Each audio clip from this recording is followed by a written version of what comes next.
अरे बेटा, तुम पांचों ये कैसी अनोखी बहुएं उठाकर ले आए हो। किसी के हाथ लंबे हैं तो किसी के पैर। आखिर ये पांचों मेरे इस गरीब घर में कैसे रहेंगी? मेरा घर इतना छोटा है, ये पांचों कैसे एडजस्ट होंगी? माँ, तुम फिक्र क्यों करती हो? हमारी बीवियां सब संभाल लेंगी। और वैसे भी हम पांचों भाई कल शहर जा रहे हैं। बेटा, ये सब क्या है?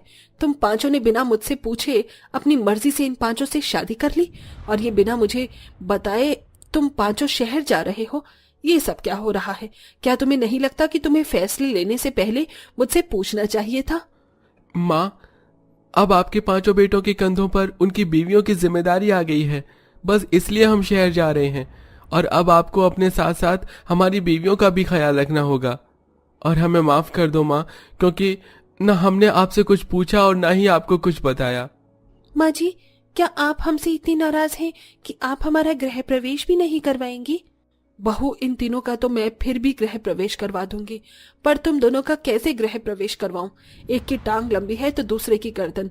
मुझे तो समझ ही नहीं आ रहा तुम पांचों इस छोटे से घर में रहोगी कैसे? कोई बात नहीं माँ जी, हम आपके सामने झुक जाएंगे और घर में भी झुक कर ही रहेंगे। झुकना तो तुम्हें पड़ेगा ही। चलो बहू, तुम पांचों यही रुको, मैं अभी पूजा की थाल लेकर आती हूँ। इतना बोलकर आशा घर में जाती है और पूजा की थाल तैयार करके अपनी पांचों बहू की आरती उतारती है और उन्हें घर में आने के लिए कहती है।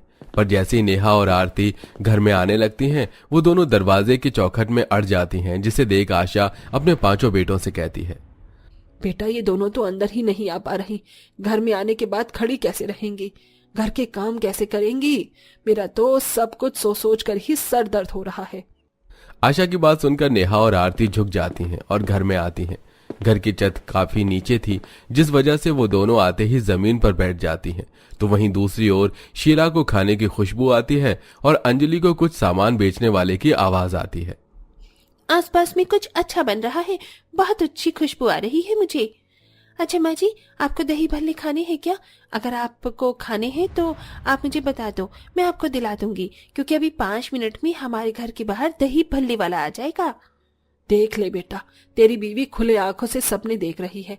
एक को खाने की खुशबू आ रही है तो एक को चूड़ी वाले की आवाज सुनाई दे रही है। आशा जैसे ये बात बोलती है कि सच में वहां पर दही भल्ले बेचने वाला आ जाता है, जिसे देख आशा अपनी पांचों बहू को बड़ी हैरानी के साथ देखती है। माँ जी, आप हम पांचों को ऐसे क्यों देख रही हैं? हमने कुछ गलती करी है क्या?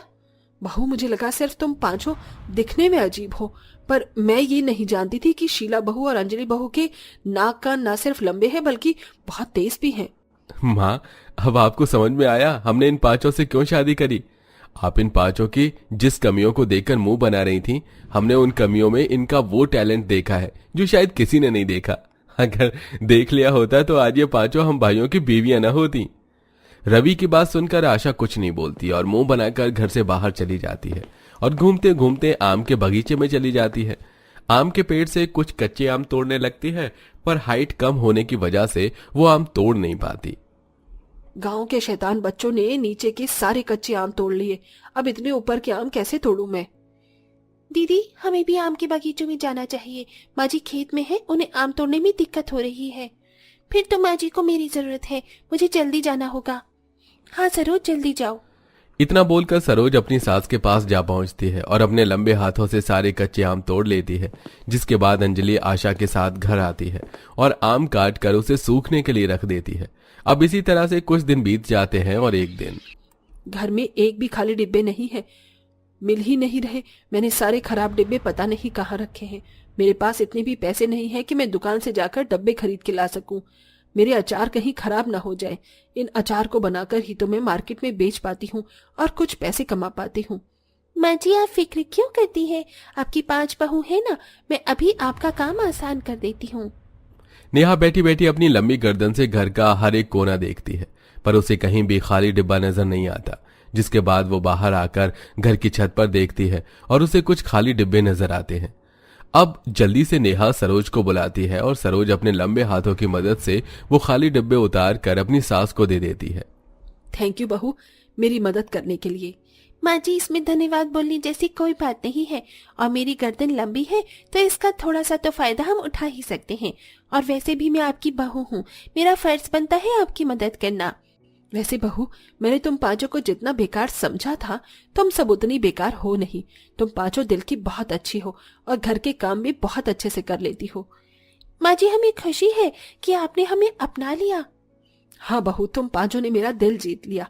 अच्छा बहू, आज मंदिर में कीर्तन है, बहुत बड़े बड़े गायक आ रहे हैं कीर्तन करने के लिए मंदिर के बाहर, और वहां पर बहुत भीड़ भी लगी होगी। अगर हम लोग जल्दी जाएंगे तो ही आगे जगह मिल पाएगी, इसलिए तुम पांचों तैयार हो जाओ। हाँ माँ जी, बिल्कुल, हम पांचों अभी तैयार हो जाती हैं।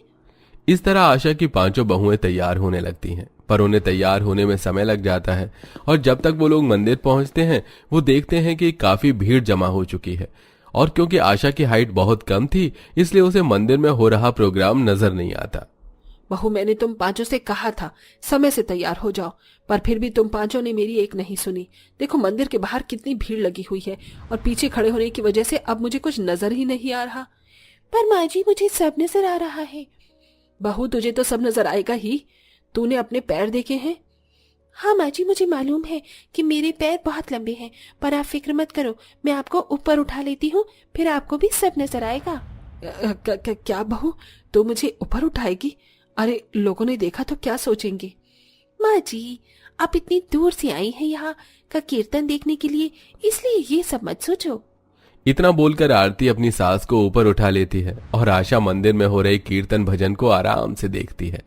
अब इसी तरह से कुछ महीने बीत जाते हैं और पांचों बहू इसी तरह से घर के सारे काम करती और आरती की मदद करती।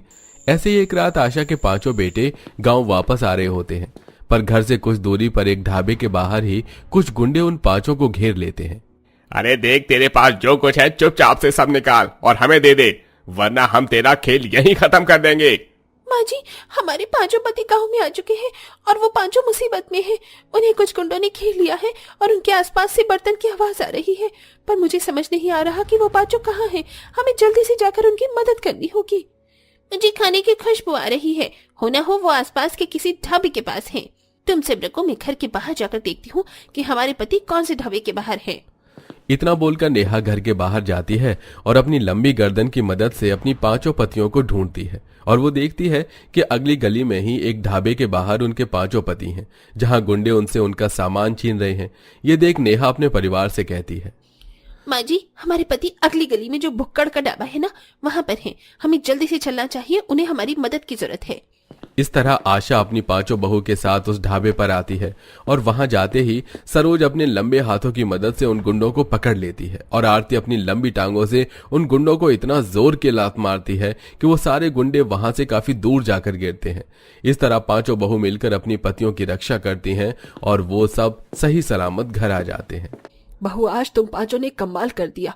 मैंने कभी सोचा भी नहीं था कि मुझ गरीब को इतनी तेज बहुएं मिलेंगी। आज मैं बहुत खुश हूँ।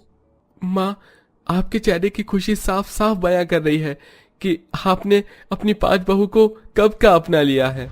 हाँ बेटा, मैंने अपनी पांचों बहू को अपना तो लिया था, पर अब मेरी पांचों बहुएं मेरी आंखों का तारा बन चुकी हैं। मैं अपनी पांचों बहू को सर आंखों पर रखूंगी।